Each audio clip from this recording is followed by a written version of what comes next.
ఒక కొంగ సరస్సులో చేపల కోసం జపం చేస్తుంది. అప్పుడప్పుడు ఓ కన్ను తెరిచి చేపల రాకను గమనిస్తూనే ఉంది.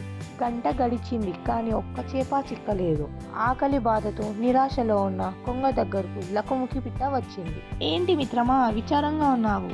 నీ సమస్యను చెబితే తీర్చగలిగే ప్రయత్నం చేస్తాను అన్నది. నీ అవసరం నాకు లేదు, వచ్చిన దారిలో వెళ్ళిపో అంటూ నిర్లక్ష్యంగా సమాధానం చెప్పింది కొంగ.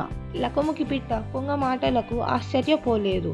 ఎందుకంటే కొంగ మనస్తత్వాన్ని చాలా రోజులుగా గమనిస్తూనే ఉంది. సరే మిత్రమా, నీకిష్టం లేకపోతే చెప్పొద్దులే అంటూ రివ్వున గాలిలోకి ఎగిరి బుడుంగున నీళ్ళలోకి మునిగి మరుక్షణంలోనే ఓ చేపను నోట చిక్కించుకొని చెట్టుపై వాలింది. ఆ దృశ్యం చూసిన కొంగ ఆశ్చర్యపోయింది. చేపల వేటలో లకుముకి పిట్ట నైపుణ్యానికి ఆశ్చర్యపోయింది. ఇక ఈ రోజుకి తనకి చేపలు దొరకవని అర్థమైంది కొంగకి. నిరాశగా ఉన్న లకుముకి పిట్ట దగ్గరకు చేరింది.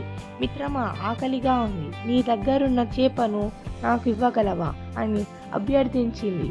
ఏమాత్రం ఆలోచించకుండా తన కోసం తెచ్చుకున్న చేపను కొంగకు ఇచ్చింది లకుముకి పిట్ట. చేపను తిని ఆకలి తీర్చుకుంది కొంగ. పరుషపద జాలంతో బాధ పెట్టినందుకు క్షమించమని వేడుకుంది కొంగ. మిత్రమా, పర్వాలేదు, ఆకలి నీలో మార్పు తీసుకువచ్చింది, చాలా సంతోషం. ఇక ఎప్పటికీ ఈ మార్పు నీలో శాశ్వతంగా ఉండాలని కోరుకుంటున్నాను. నీకు ఎప్పుడు ఏ సమస్య వచ్చినా నన్ను అడగడానికి సంకోచించవద్దు.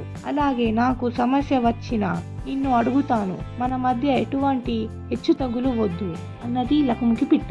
లకుముకి పిట్ట ఆలోచనలకు ఆశ్చర్యపోయింది కొంగ.